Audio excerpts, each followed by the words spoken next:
Hello అండి, welcome back to my channel. ఈరోజు అయితే బీరకాయ చట్నీ చేస్తున్నాను. టేస్ట్ అయితే చాలా బాగుంటుంది. దీనికోసం అయితే బీరకాయ తీసుకొని చిన్న చిన్న ముక్కలుగా కట్ చేసుకొని పెట్టుకోవాలి. ఇలా కట్ చేసుకొని పక్కన పెట్టుకున్న తర్వాత ఇంకో ప్యాన్ తీసుకొని కొద్దిగా ఆయిల్ వేసుకొని కట్ చేసుకున్న బీరకాయ ముక్కలు అందులోకి సన్నగా తరిగి పెట్టుకుని ఎర్రగడ్డలు కూడా వేసుకొని బాగా ఫ్రై చేసుకోవాలి.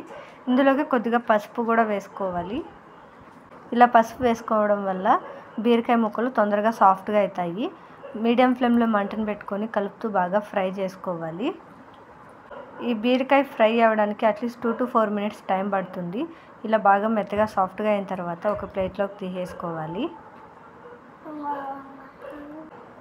ఇలా తీసేసుకున్న తర్వాత అదే ప్యాన్లోకి ఇంకొద్దిగా ఆయిల్ వేసుకొని ఇందులోకి మీకు కావాల్సిన పోపు దినుసులు వేసుకోవాలి.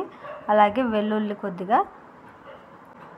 ఇవి కొద్దిగా ఫ్రై అయిన తర్వాత కొద్దిగా జీలకర్ర వేసుకోవాలి. అలాగే ఇక్కడ నేను 2 ఎండుమిరపకాయలు అలాగే కొద్దిగా పచ్చిమిరపకాయలు కూడా తీసుకుంటున్నాను. ఇవంతా వేసుకొని కొద్దిగా ఫ్రై చేసుకున్న తర్వాత టమాటా ముక్కలు వేసుకొనేసి మంటను మీడియం ఫ్లేమ్లో పెట్టుకొని కలుపుతూ బాగా ఫ్రై చేసుకోవాలి.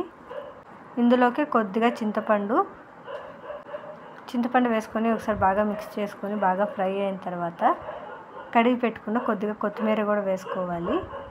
ఇవంతా కలుపుకొని ఒకసారి ఫ్రై చేసుకొని స్టవ్ ఆఫ్ చేసుకొని చల్లారి పెట్టుకున్న తర్వాత మిక్సీ జార్ తీసుకొని ఫస్ట్ అయితే టమోటా అలాగే వేయించి పెట్టుకున్న పోపు దినుసులు అవి వేసుకొని ఒకసారి బరకగా మిక్సీ పట్టుకోవాలి. ఇందులోకి రుచికి తగినంత ఉప్పు కూడా వేసుకొని ఒకసారి బరకగా మిక్సీ పట్టుకున్న తర్వాత ముందుగా వేయించి పెట్టుకున్న బీరకాయ ముక్కలు అలాగే ఎర్రగడ్డలు వేసుకొని బరకగా మిక్సీ పట్టుకోవాలి. ఇది వేడివేడి అన్నంలోకి భలే ఉంటుంది. ఇందులో కొద్దిగా ఎర్రగడ్డలు వేసుకొని తింటే ఇంకా బాగుంటుంది. నా వీడియోగా నచ్చినట్టయితే లైక్ చేయండి, షేర్ చేయండి, సబ్స్క్రైబ్ చేసుకోవడం మర్చిపోకండి.